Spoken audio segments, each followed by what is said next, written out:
Selamat malam Bapak Ibu dan Saudara. Shalom. Bagaimana kabar saudara pada saat malam hari ini?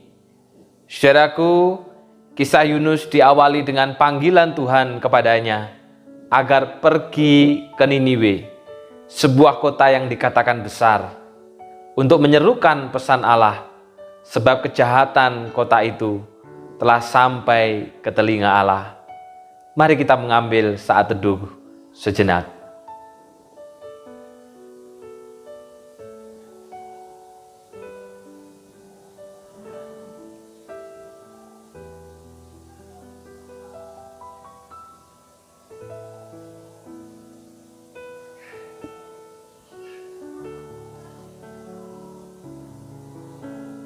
Persekutuan doa kita pada malam hari ini, kita buka di dalam nama Allah Bapa, Allah Putra, dan Allah Roh Kudus.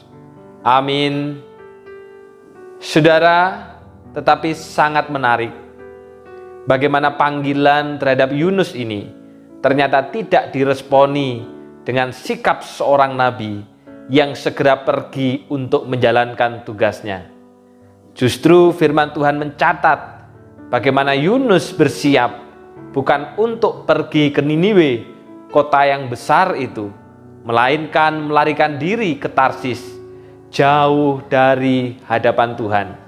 Dan justru itulah yang malah Yunus lakukan. Rajakanlah Yesus. Kita nyanyikan pujian ini.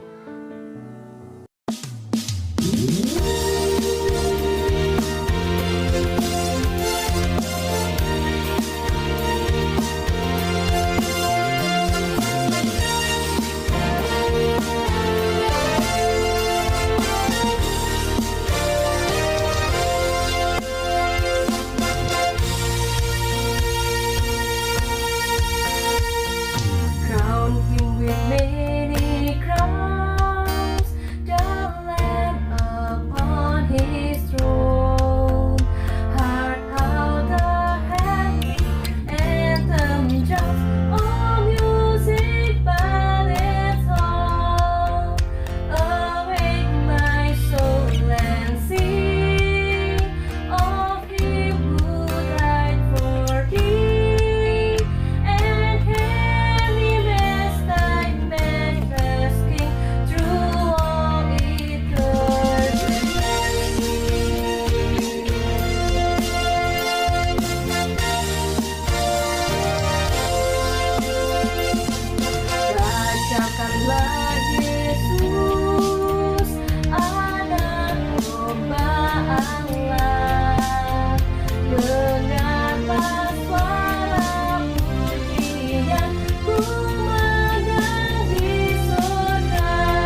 Mari kita masuk di dalam doa.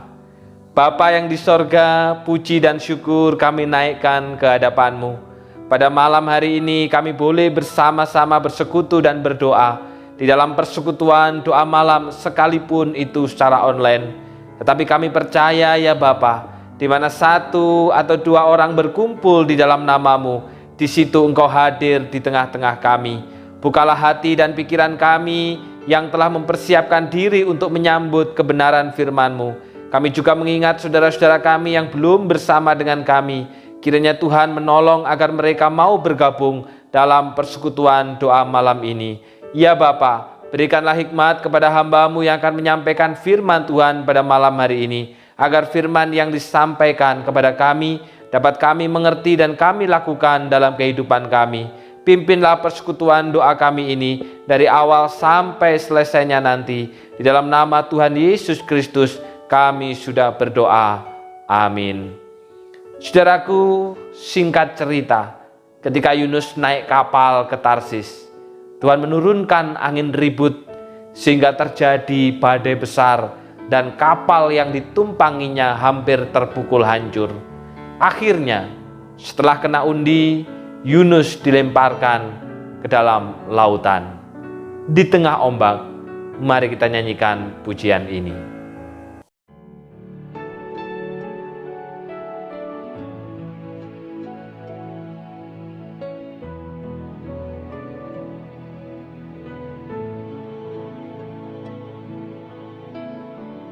Di tengah ombak dan arus pencobaan,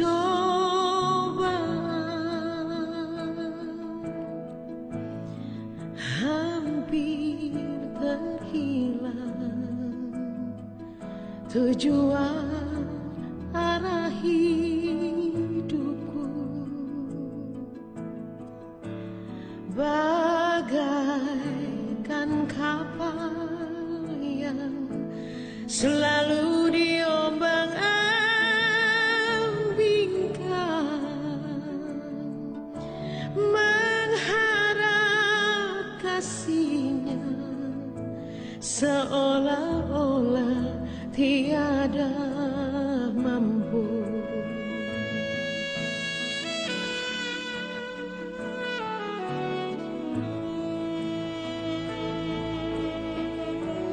Di tengah ombak dan arus pencobaan,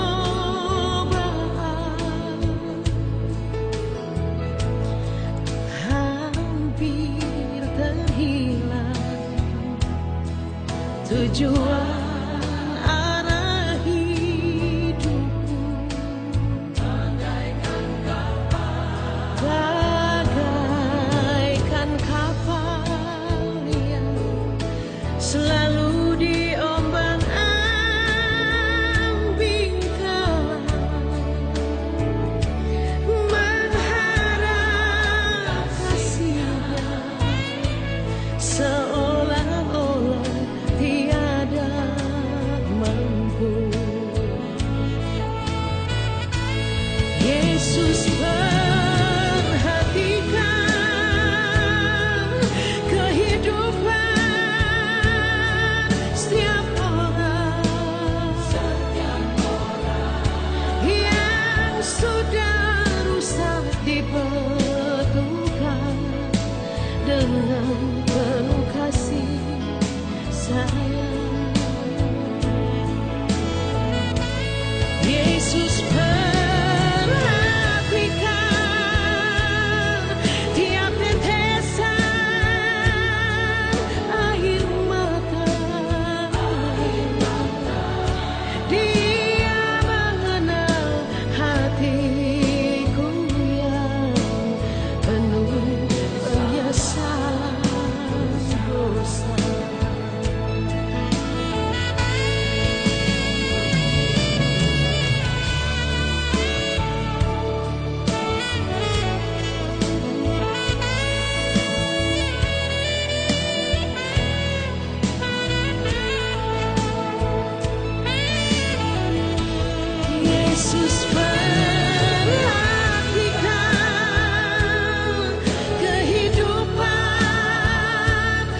sayang. Yesus perhatikan tiap tetesan air mata. Dia mengenal hatiku yang penuh penyesalan dosa. Dia mengenal hatiku yang penuh penyesalan dosa.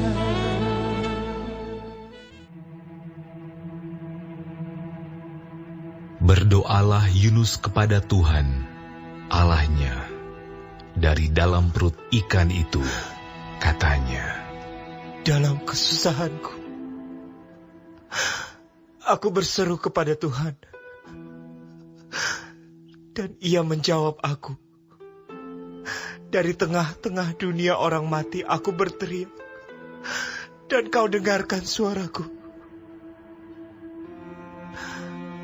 Telah Kau lemparkan aku ke tempat yang dalam, ke pusat lautan. Lalu aku terangkum oleh arus air. Segala gelora dan gelombang-Mu melingkupi aku. Dan aku berkata, telah terusir aku dari hadapan mata-Mu.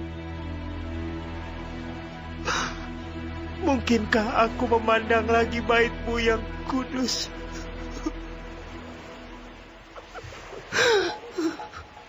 Segala air telah mengepung aku, mengancam nyawaku. Samudra raya merangkum aku. Lumut lautan membelit kepalaku di dasar gunung-gunung.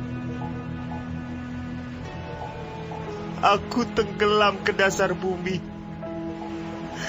Pintunya terpalang di belakangku untuk selama-lamanya. Ketika itulah Engkau naikkan nyawaku dari dalam liang kubur. Ya Tuhan Allahku. Ketika jiwaku letih lesu di dalam aku, teringatlah aku kepada Tuhan, dan sampailah doaku kepadamu ke dalam bait-Mu yang kudus. Mereka yang berpegang teguh pada berhala kesia-siaan, merekalah yang meninggalkan Dia, yang mengasihi mereka dengan setia. Tetapi aku, dengan ucapan syukur akan kupersembahkan korban kepadamu. Apa yang kunasarkan akan kubayar. Keselamatan adalah dari Tuhan. Lalu berfirmanlah Tuhan kepada ikan itu, dan ikan itu pun memuntahkan Yunus ke darat. Saudaraku yang dikasih di dalam nama Tuhan, bila kita hanya membaca pasal yang pertama dari kisah Yunus, tentu kita akan berpikir bahwa kisah Yunus berakhir menyedihkan karena menolak kehendak Allah, sehingga dia harus menanggung resiko kematian. Kita lalu menarik kesimpulan, saudara, bahwa setiap orang yang berani menentang Tuhan harus siap berhadapan dengan resiko kehidupan yang penuh kesesahan. Kita memang tidak boleh main-main dengan kehendak Allah. Mari kita nyanyikan pujian.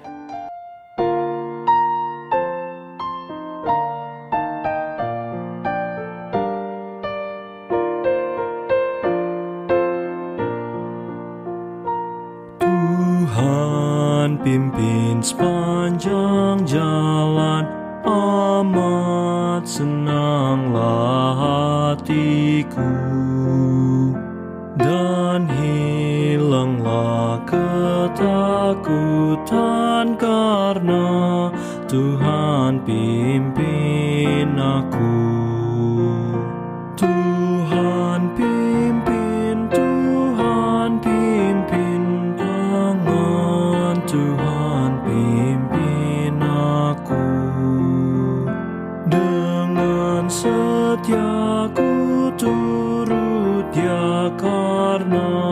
Tuhan pimpin aku. Pada waktu kesusahan atau waktu sukacita, aku tetap rasa aman karena Tuhan yang menjaga. Tuhan pimpin, Tuhan pimpin tangan, Tuhan pimpin aku. Dengan setia ku turut Dia karena Tuhan pimpin aku. Sungguh lemah aku, Tuhan, ku hanya harap padamu. Hatiku penuh kesukaan karena Tuhan pimpin aku. Tuhan pimpin, Tuhan pimpin tangan, Tuhan pimpin aku. Dengan setia ku turut Dia karena Tuhan pimpin aku. Bila kerjaku selesai dan aku sudahlah menang, tidak ku takut maut lagi bila ku tiba di seberang. Tuhan pimpin, Tuhan pimpin tangan, Tuhan pimpin aku. Dengan setia ku turut Dia karena Tuhan pimpin aku. Tuhan pimpin, Tuhan pimpin tangan, Tuhan pimpin aku. Dengan setia ku turut Dia karena Tuhan pimpin aku.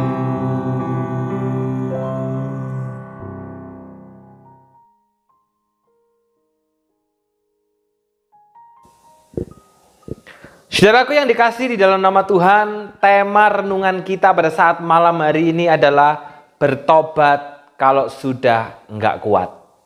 Apa artinya dan apa maknanya buat kita? Saudara, kita pasti tidak asing dengan istilah Google. Kalau sebelum terjadinya pandemi, saya yakin bagi kita yang berusia lansia, kata Google ini sangat asing di telinga. Beda di tengah-tengah orang muda, saudara. Mereka sudah terbiasa mendengar, bahkan juga membuka Google. Tapi bagi kita yang berusia lansia, Google ini tentunya sangat asing. Namun saudara, semenjak terjadinya pandemi, ketika segala sesuatu dikerjakan secara virtual, termasuk juga ibadah, saya yakin setiap kita pasti tidak asing dengan istilah Google. Kita pasti pernah membuka Google ketika mencari menu makanan yang enak, atau mungkin ketika kita mencari sebuah informasi atau mencari berita, paling tidak kita pasti pernah buka Google. Tapi tahu nggak saudara, kenapa diberi nama Google? Kenapa tidak diberi nama yang lain? Misalin tuh dikasih nama Gatot atau dikasih nama Gatel begitu. Tapi kenapa diberi nama Google? Kok bukan yang lain? Ternyata saudara, kata Google itu berasal dari kata Google, sebuah istilah dalam matematika yang menunjukkan sebuah bilangan dengan jumlah 0 itu 100, saudara. Kalau 1 juta itu nolnya 6. Kalau 1 miliar itu nolnya 9. Kalau 1 triliun itu nolnya 12. Ini nolnya 100. Jadi Google ini saudara menunjukkan sebuah bilangan yang jumlahnya sangat banyak, bahkan tidak terhingga. Dan ini juga saudara yang diharapkan oleh pendiri Google pada waktu itu. Dengan memberi nama Google, harapannya adalah Google ini bisa menjadi gudangnya informasi tanpa batas. Dan faktanya saudara, hari ini Google benar-benar menjadi pusatnya segala informasi tanpa batas. Orang kalau haus saudara, mau minum, enggak lagi buka kulkas, tapi buka Google. Cari tuh, mana minuman yang paling enak. Gitu kan, mana minuman yang paling seger. Orang kalau mau cari pengetahuan, enggak lagi buka buku, tapi buka Google, saudara. Kira-kira informasi ini apa yang dimaksud?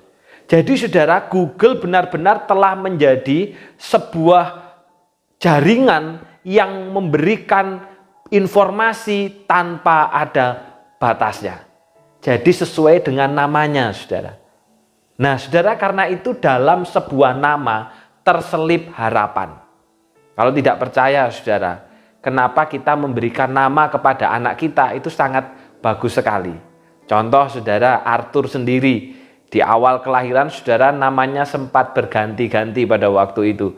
Dan kemudian dikasih nama oleh pendeta Hartines itu Zak. Nah, kata Zak itu sebenarnya Zakarias, yang artinya adalah Tuhan itu menjaga atau melindungi. Kemudian Arthur itu adalah seorang raja yang murah hati. Nah, kenapa saudara dikasih nama yang sedemikian bagus? Karena tentunya sebagai orang tua kita berharap anak kita ini atau dalam hal ini adalah Arthur itu menjadi seorang pemimpin yang tegas dan murah hati. Demikian juga kita, saudara. Kan tidak ada kita orang tua kasih nama anak kita itu kan jelek begitu kan. Kasih nama itu Wajan, kasih nama Sotil, kasih nama Cikrak, kasih nama Sapu, kan tidak ada. Kita pasti memberikan nama yang baik. Bahkan semenjak dari dalam kandungan, saudara, kita sudah mulai cari-cari nama. Oleh karena apa? Melalui nama itu kita punya harapan. Dan tentunya itu adalah harapan yang baik. Demikian juga, saudara, ketika Pak Amitai pada waktu itu memberi nama Yunus, Pak Amitai juga punya harapan yang besar terhadap Yunus ini. Kenapa, saudara? Karena nama Yunus ini artinya adalah merpati. Dan merpati itu sendiri merupakan simbol cinta. Merpati itu adalah simbol perdamaian. Merpati itu adalah simbol pembawa pesan, saudara. Kalau hari ini, saudara, orang mau mengungkapkan sesuatu, dia cukup kemudian tulis di WA dan dikirimkan. Tapi tidak demikian dengan zaman dulu, saudara. Kalau kita mau mengungkapkan sesuatu, maka itu kita tulis di kertas. Lalu kemudian kita kirimkan. Nah, yang mengirimkan ini, saudara, bukan kantor pos, bukan JNE, bukan JNT, bukan si cepat. Tapi yang mengirimkan ini adalah burung merpati. Karena itu burung merpati dijadikan sebagai simbol pembawa pesan. Demikian juga yang terakhir, saudara. Burung merpati adalah simbol kesetiaan. Ketika burung merpati ini bucin atau dia jatuh cinta dengan merpati yang lain, saudara, maka dia tidak akan gampang gonta-ganti pasangan. Dengan satu pasangan itu saja dia akan mencintai dan setia seumur hidupnya. Jadi, saudara, kalau ada orang yang di dalam hidupnya gonta-ganti pasangan, saudara, harusnya kita ini malu sama merpati loh ya. Merpati aja begitu setia, saudara ya, dengan pasangannya. Nah, saudara, demikian juga, saudara. Ketika pada waktu itu Pak Amitai memberi nama Yunus, dia berharap Yunus ini menjadi orang yang penuh dengan cinta, menjadi orang yang dapat membawa pesan, menjadi orang yang membawa perdamaian, termasuk juga menjadi orang yang di dalam hidupnya penuh dengan kesetiaan. Tetapi ternyata, saudara, harapan orang tua tidak sesuai dengan kenyataan. Karena nama Yunus yang begitu istimewa tidak sesuai dengan perilakunya. Sebab ketika dalam Yunus 1 ayat 2 firman Tuhan berkata, "Hai Yunus, bangunlah, pergilah ke Niniwe, kota yang besar itu." Ketika Tuhan perintahkan Yunus untuk pergi ke kota Niniwe, yang terjadi justru Yunus malah pergi ke kota Tarsis. Memang sih, saudara, kota Niniwe ini adalah ibu kota kerajaan Asyur. Kerajaan yang menindas bangsa Israel. Kerajaan yang menjajah umat Tuhan pada masa itu. Tetapi, saudara, ini kan Tuhan yang memerintahkan. Gambarannya itu kayak gini loh, saudara. kita sama Tuhan disuruh mendoakan orang yang menganiaya kita.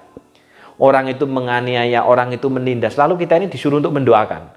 Berdoalah bagi mereka yang menganiaya kamu. Berikan pengampunan. Gambarannya kayak gitu, saudara. Kenapa Yunus pada akhirnya memilih untuk tidak pergi ke Niniwe? Karena apa? Dia nggak seneng. Karena Niniwe ini adalah ibu kota dari kerajaan Asyur yang sudah menindas, yang sudah menjajah bangsanya, saudara. Dan kalau ditanya, saudara, Niniwe ini letaknya di mana? Hari ini Niniwe itu letaknya di Irak. Di salah satu kota yang bernama Mosul. Jadi, saudara, Niniwe ini benar-benar ada. Kalau hari ini kita ke sana, saudara, situsnya masih bisa ditemui. Dan posisinya, saudara, itu ada di sebelah timur. Sebelah timur dari negara Israel. Yang jaraknya dari Israel itu, saudara, itu sekitar 550 mil atau 800 km. Jadi jaraknya, saudara, ya kurang lebih sama seperti jarak tol dari Surabaya Jakarta. Surabaya Jakarta itu jarak tolnya 741 km. Jaraknya itu sekitar segitu, saudara ya. Jadi paling tidak 800 km jaraknya dari tempat di mana Yunus pada waktu itu mendapatkan perintah untuk pergi ke Niniwe. Tetapi yang terjadi, saudara, Yunus justru malah pergi ke Tarsis. Sebuah kota yang dikatakan sangat jauh, sangat terpencil, karena nama Allah tidak disebutkan di kota ini, saudara. Saking kota ini begitu terpencil dan terkucilnya. Dan jaraknya, saudara, dari Israel pada masa itu, jaraknya 2.500 mil atau sekitar 4.000 km. Dan ini posisinya di sebelah barat.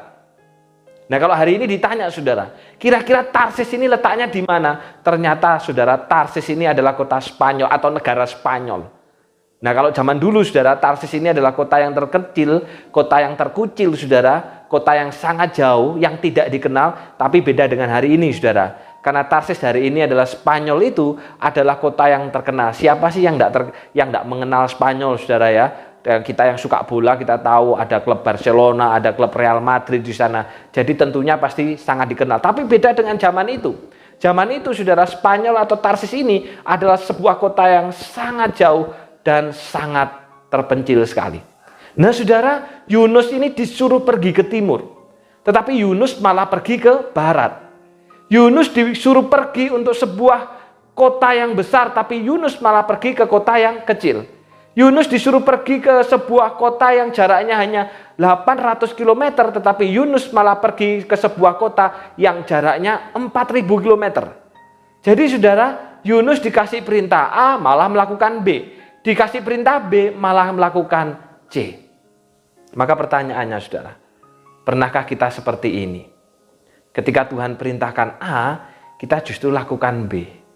Ketika Tuhan perintahkan B, kita justru malah lakukan C, saudara. Ketika Tuhan perintahkan, ayo, saat ini memang pandemi, saat ini memang mengalami kelesuan ekonomi, tapi ayo kita tetap setia dengan perjanjian kita. Yang kita lakukan malah apa? Aduh Tuhan, saya nggak punya gairah, saya nggak punya semangat. Buat apa saya setia? Toh hidup juga susah. Padahal Tuhan bilang kepada kita apa? Ayo, tetap setia walaupun keadaannya sulit. Tapi yang kita lakukan lain. Tuhan perintahkan kita untuk setia persekutuan, kita malah menjauh dari persekutuan. Saudara, pernah enggak kita kayak gitu? Tuhan perintahkan kita untuk hidup sesuai dengan firman, yang kita lakukan justru kita banyak sekali berbelok-belok dalam hidup kita. Entah itu ketidakjujuran ataupun juga yang lainnya. Dan kalau seperti itu, saudara, kita sama dengan Yunus. Disuruh pergi ke Niniwe, justru malah dia pergi ke Tarsis. Tujuannya untuk apa, saudara? Di dalam Yunus 1 ayat 3 di sana dikatakan, tetapi Yunus malah berangkat ke arah lain untuk menjauhi Tuhan. Saudara, ini tujuannya Yunus. Ketika Yunus diperintahkan ke Niniwe, tetapi Yunus memutuskan diri untuk pergi ke Tarsis, tujuannya adalah supaya Yunus menjauh dari hadapan Tuhan. Dan tujuan ini, saudara, diulang 2 kali, saudara. Dalam bahasa Ibrani, pengulangan 2 kali itu menunjukkan sesuatu yang memang sangat penting. Dan itu yang diambil oleh Yunus, yaitu apa? Menjauh dari Tuhan. Dan ketika Yunus bisa menjauh dari Tuhan, saudara, bisa beli tiket, bisa naik kapal. Yunus pada waktu itu bangga. Yunus pada waktu itu senang, saudara. Heran, saudara ya, memberontak Tuhan, melawan Tuhan, tidak taat kepada Tuhan, tapi malah bangga, malah seneng, saudara. Dan saudara, kadang ini terjadi juga dalam kehidupan orang Kristen loh, saudara ya. Ketika dia nggak setia itu bangga loh, gitu kan. Ketika nggak pelayanan bangga, ketika nggak mengikuti persekutuan itu bangga. Kebalik, saudara. Harusnya yang terjadi apa? Sedih. Ketika tidak bisa persekutuan walaupun online, saudara, harusnya hati itu sedih dua eman-eman ya.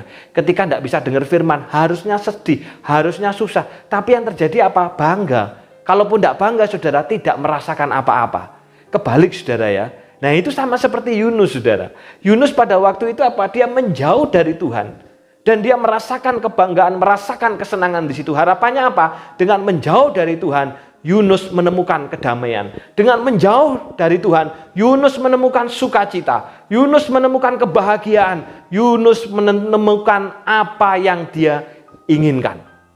Tetapi Yunus 2 ayat 2 mencatat, saudara, ketika Yunus menjauh dari Tuhan, justru yang terjadi adalah dalam kesusahan aku berseru kepada Tuhan. Yang terjadi justru Yunus mengalami kesusahan, saudara.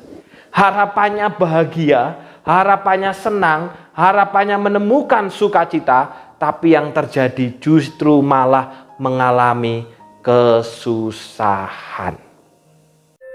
Saudaraku yang dikasih Tuhan, pernahkah kita mengalami seperti Yunus, saudara? Tuhan panggil kita untuk dekat, Tuhan panggil kita untuk beribadah, Tuhan panggil kita untuk bersekutu, Tuhan panggil kita untuk berjalan bersamanya. Tapi saudara, kita justru malah memilih untuk menjauh dari Tuhan. Alasannya apa? Alasannya hari ini persekutuan online gak enak. Alasannya aku gak suka dengan si A, dengan si B. Dan ketika kita menjauh dari Tuhan, saudara, harapannya dengan menjauh itu kita akan menemukan kesenangan, kita menemukan kebahagiaan. Tetapi ternyata yang terjadi, saudara, memang nampaknya awalnya itu bahagia. Tapi ketika semakin menjauh dari Tuhan, yang terjadi justru malah adalah kesusahan, penderitaan, kesakitan. Tidak pernah ada, saudara, kebahagiaan itu didapatkan karena kita menjauh dari Tuhan. Karena sumber kebahagiaan yang sejati, sumber kedamaian, sumber kehidupan hanya ada di dalam Tuhan Yesus Kristus. Karena itu, saudara, kalau hari ini kita menyadari kita sudah mulai jauh dari Tuhan, ayo kita segera balik, saudara. Ayo kita kembali lagi kepada Tuhan, saudara. Karena apa, saudara? Karena Tuhan tetap setia menunggu kita anak-anaknya berbalik kepadanya. Untuk kemudian kita kembali berjalan bersama dengan Tuhan. Saudaraku yang dikasih dalam nama Tuhan, mendekat atau menjauh dari Tuhan adalah sebuah pilihan. Namun menjauh dari Tuhan adalah pilihan yang hanya akan berujung kesusahan. Karena saudara, manusia telah jatuh dalam dosa dan kehilangan kemuliaan Allah. Kata kehilangan di situ kata jauh. Sehingga ketika seseorang menjauh dari Tuhan, sesungguhnya yang diperoleh adalah kesusahan. Sehingga saudara, kalau kita mulai menjauh, ayo kita kembali mendekat. Nah, saudaraku yang dikasih dan nama Tuhan, kesusahan apa sih yang dialami oleh Yunus ketika menjauh dari Tuhan pada waktu itu? Yang pertama, saudara, kesusahan yang dialami oleh Yunus ketika dia sudah berada di atas kapal, dia naik kapal itu dengan harapan menjauh dari Tuhan, saudara, dan dia pun juga bisa menikmati. Buktinya, saudara, dia bisa tidur dengan lelap, bisa ngorok-ngorok, bisa nyantai-nyantai, saudara. Tapi kemudian datanglah badai besar, datanglah angin ribut yang menghantam kapal ini, bahkan nyaris tenggelam, saudara. Ketika orang-orang ketakutan, saudara, bahkan barang-barang itu semua dikeluarkan dari kapal, dibuang ke laut supaya kapal ini bisa lebih seimbang dan aman, saudara. Maka diadakanlah undi dan akhirnya Yunus yang mendapatkan undi itu, bahwa Yunuslah yang menjadi penyebab dari segala malapetaka yang dialami. Lalu kemudian, saudara, orang banyak ini tanya kepada Yunus, "Bro, apa yang harus kami lakukan kepadamu supaya badai dan angin ribut ini dapat menjadi tenang kembali?" Harusnya, saudara, sebagai seorang nabi, Ketika dia menyadari bahwa angin ribut itu adalah sebagai bentuk peringatan Tuhan. Karena Yunus telah melawan Tuhan, Yunus telah tidak mentaati Tuhan. Harusnya dia berkata begini, saudara, tunggu bro, biar saya berdoa kepada Tuhan Allahku. Supaya Allah mengampuni, sehingga angin ribut ini menjadi tenang, dan kita semua selamat. Harusnya kan gitu bro. Karena jelas dia mengakui bahwa dia adalah orang Ibrani yang menyembah kepada Allah yang benar. Harusnya kan kayak gitu. Tetapi justru yang terjadi, saudara, sama sekali Yunus tidak berdoa. Sama sekali Yunus tidak mengingat Tuhan. Sebaliknya yang Yunus katakan adalah, lemparkan aku ke dalam lautan, maka segala badai ini akan menjadi tenang. Yang Yunus lakukan justru malah misi bunuh diri. Tidak ada pertobatan, saudara. Saudaraku yang dikasih Tuhan, padahal sudah diingatkan lewat ombak, lewat badai yang menerpa, yang seharusnya membuat dia menyadari dan kembali kepada Allah. Tapi ternyata Yunus tetap mengeraskan hati. Dan saudara, atas penentuan Tuhan, datanglah seekor ikan besar yang menelan Yunus. Saudara yang dikasih dalam nama Tuhan, kalau kita ditanya, saudara, kira-kira ikan besar yang nelan Yunus ini ikan apa? Apakah ikan teri, saudara? Ataukah ikan gurami? Saya yakin bukan ikan teri, saudara ya. Karena kalau ikan teri, tentunya bukan Yunus yang ditelan, tapi Yunus yang menelan. Ataupun juga bukan ikan gurami, saudara. Karena ikan gurami terlalu kecil juga buat Yunus untuk bisa menelan Yunus, saudara ya. Karena itu, saudara, ada banyak pandangan.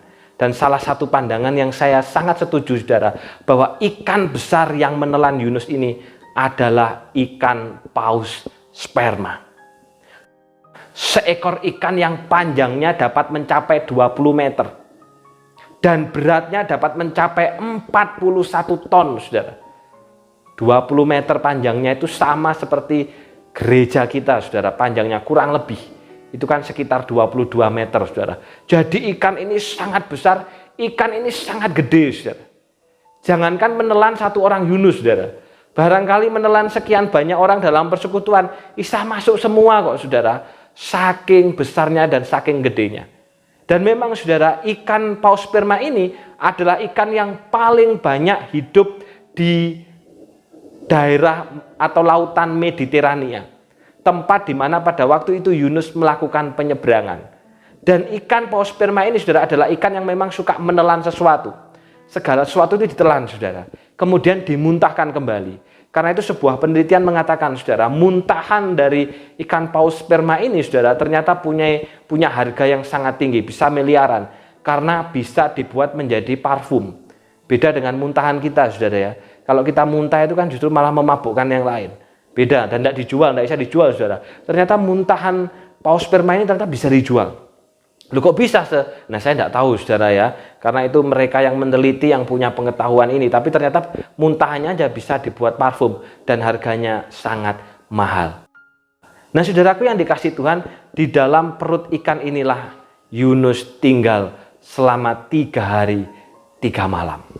Maka pertanyaannya, saudara, kira-kira selama 3 hari 3 malam itu Yunus ngapain aja sih dalam perut ikan, saudara? Kira-kira apa yang dilakukan Yunus selama 3 hari 3 malam? Apakah Yunus membuat lagu, saudara?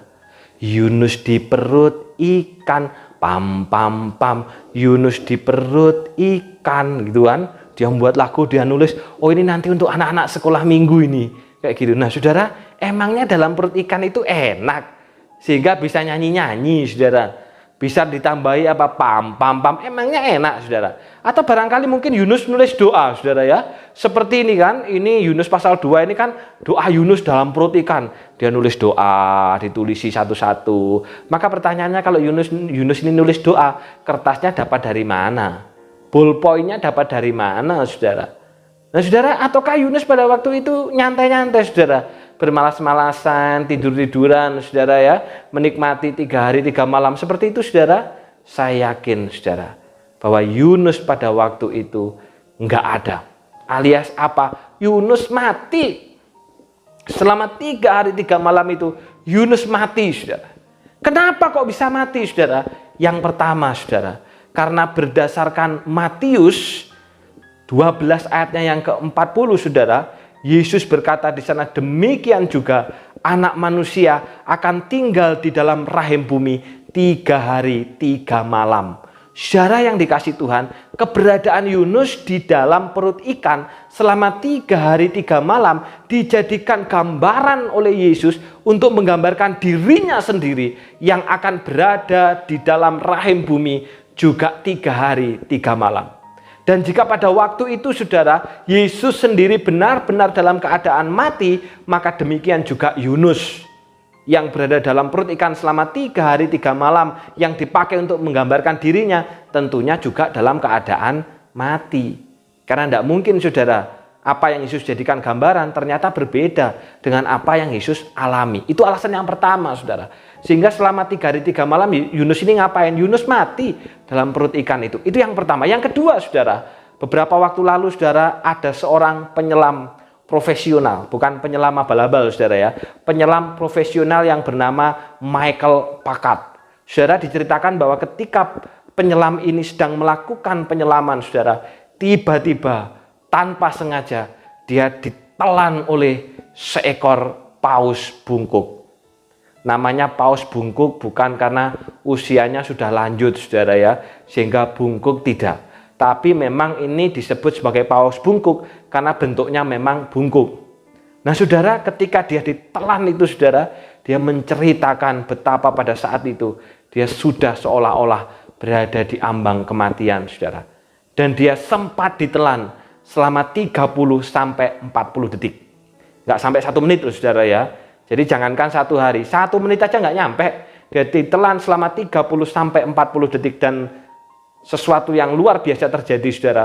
Dia dimuntahkan kembali oleh ikan paus bungkuk ini. Dan ketika dimuntahkan, saudara, yang terjadi apa?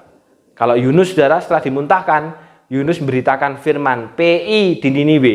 Itu Yunus, saudara. Tapi ternyata Michael Packard ini, saudara, setelah dia dimuntahkan dari mulut paus dan sempat ditelan selama 30 detik sampai 40 detik, yang terjadi kritis, masuk ICU, saudara, dirawat, saudara. Padahal hanya ditelan kurang dari 1 menit. Bayangkan dan bandingkan dengan Yunus yang ditelan 3 hari 3 malam. Jadi tentunya tidak mungkin selama 3 hari 3 malam Yunus membuat lagu, Yunus membuat doa, Yunus nyantai-nyantai. Karena pastinya Yunus mati. Dan atas penentuan Tuhan juga, saudara, ikan besar ini pun memuntahkan Yunus, dan pada waktu itulah Tuhan dengan kuasanya membangkitkan Yunus kembali. Saudara, setelah peristiwa dimuntahkan itu, Yunus baru menyadari kesalahannya, saudara. Yunus baru menyadari apa yang dilakukannya sudah salah, berdosa, dan bertentangan dengan Tuhan. Sehingga kemudian dia menulis doa. Doa yang dia tulis bukan ketika dalam perut ikan, tetapi setelah keluar dari perut ikan. Walaupun memang di situ bentuknya memang melampau, saudara ya, menceritakan apa yang terjadi pada saat dia mulai ditelan oleh ikan itu. Tapi itu ditulis bukan di dalam perut ikan, setelah keluar dari perut ikan. Dan ketika kesusahan ini, saudara, Yunus baru mengalami pertobatan, baru menyadari kesalahannya, dan pada akhirnya baru dia mau mentaati Tuhan.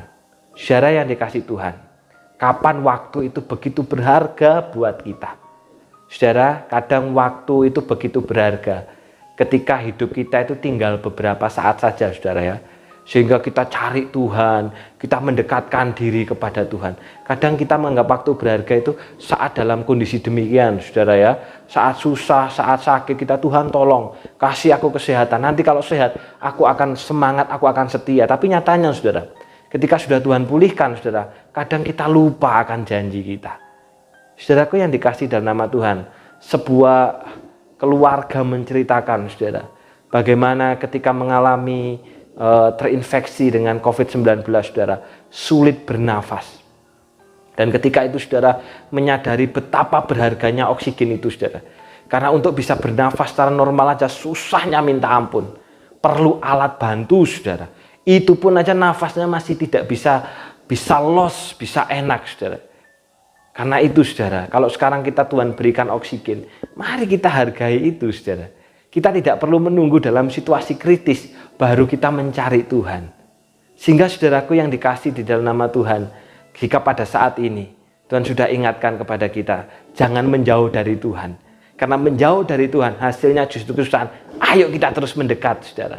Kita tidak perlu bertobat ketika sudah tidak kuat, ketika sudah tidak bisa apa-apa, baru kita mulai cari Tuhan. Justru ketika kita masih Tuhan berikan kesehatan, Tuhan berikan kekuatan, kita berlomba untuk hidup di dalam kerohanian.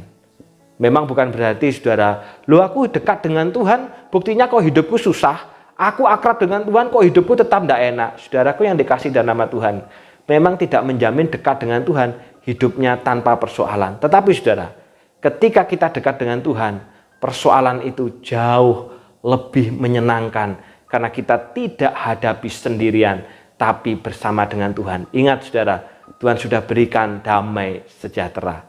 Saudaraku yang dikasih Tuhan, hidup itu bukan hanya tentang apa yang kelihatan, tetapi hidup itu juga tentang apa yang tidak kelihatan. Dan itu hanya pada Tuhan. Karena itu saudara, kalau kita mulai menjauh, diri kita, suami kita, istri kita, anak kita, mulai menjauh dari Tuhan, menjauh dari persekutuan saudara. Ayo kita bawa kembali saudara.